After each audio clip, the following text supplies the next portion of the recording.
Assalamualaikum and selamat sejahtera. Today we present about some steady flow engineering device which is nozzle and diffuser. As we all know, nozzle and diffuser has a lot of use in the industry. It is to make sure the component can run for a month without any problem. So my group will do the analysis of the nozzle and diffuser. As we all know, nozzle and diffuser commonly used in the jet engine, rockets, and even the garden hose. Nozzle is a device that increases the velocity of a fluid at the expense of pressure. Meanwhile, the diffuser is a device that increases the pressure of a liquid by slowing it down. Both of these components do their job separately, and they thus do their own work. And nozzle and diffuser typically involve no work, but usually involve very high velocity. And the kinetic energy change must be accounted for in analyzing the flow through the device. So this is the type of nozzle we find on the internet, and with this one, nozzle is often a pipe or tube or varying a cross-sectional area, and it can be used to direct or modify the flow of a liquid. Next, nozzles are frequently used to control the rate of flow, speed, direction, or the pressure of a liquid that emerges from them. And this is the diffuser. This device is used to increase the pressure of a fluid by slowing it down. That's all.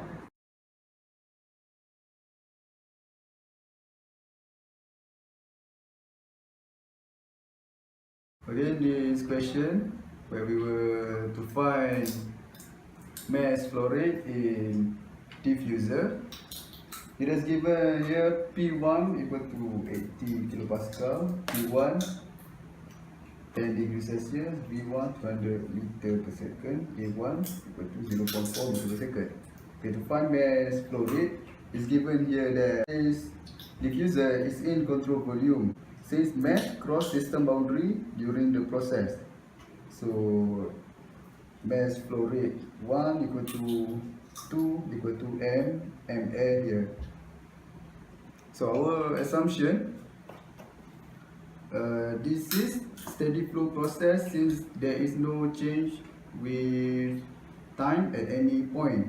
So delta mCv equal to 0 and delta ECV equal to 0. Number 2, air is ideal gas since it is at high temperature and low pressure relatively to its critical point values. Okay, then the change of potential energy equal to 0.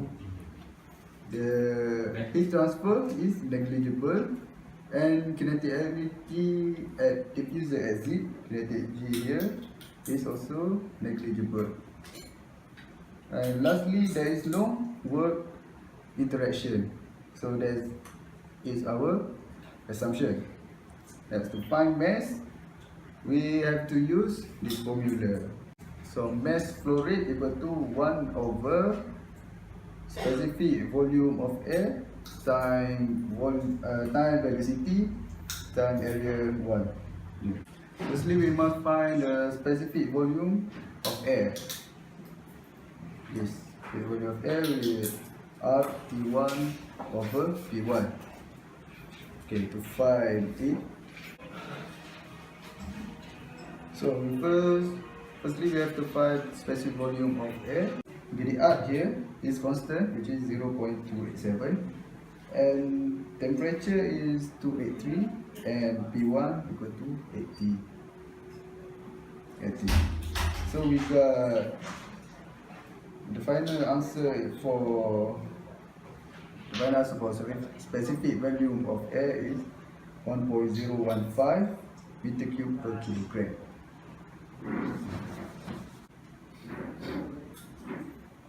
Okay, since we got the specific volume of air, then we can find the mass flow rate.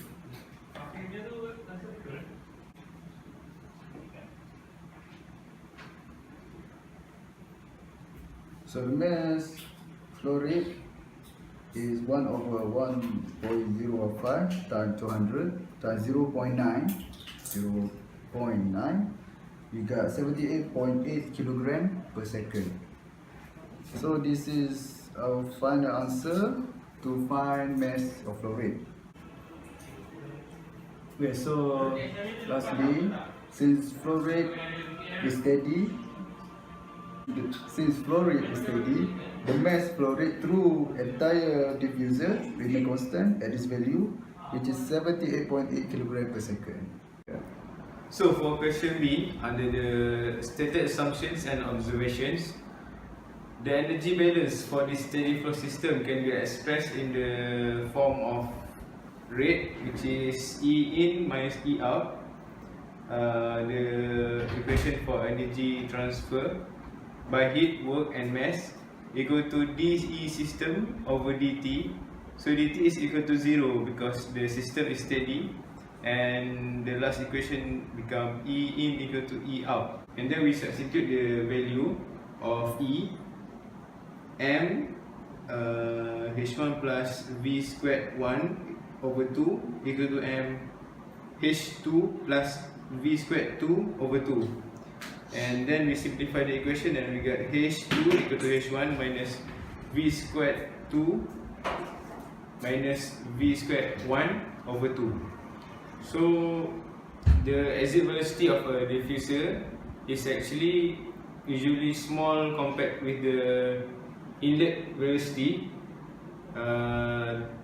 Then the kinetic energy at the exit can be neglected. The enthalpy of air at the diffuser inlet is determined from the air table, table A17, if you can refer to the equation. H1 is equal to H at 2000 Kelvin temperature is equal to 283.14 kilojoule per kilogram. So you can refer the table. And then by substituting all the values, and we get H2 equal to 283.14 kilojoule per kilogram minus 0 minus 200 meter per second squared over 2 in the bracket 1 kilojoule over kilogram over 1000 meter squared per second squared.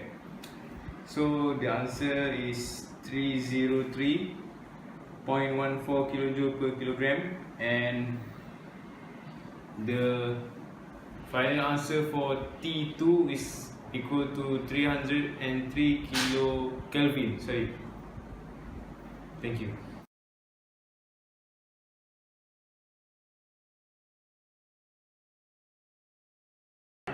Now I will tell you about the second question, which is steam at 1.8 megapascal and 400 degrees Celsius steadily enter a nozzle whose inlet area is 0.02 m squared. The mass flow rate of steam through the nozzle is 5 kg per second. Steam leaves the nozzle at 1.4 megapascal with a velocity of 275 meter per second. Heat loss from the nozzle per unit mass of the steam are estimated to be 2.8 kilojoule per kilogram. Determine A, the inlet velocity, which is from the equation you get flow rate of the mass 1 is equal to flow rate mass 2. For the flow rate mass, we can assume that density times velocity times area.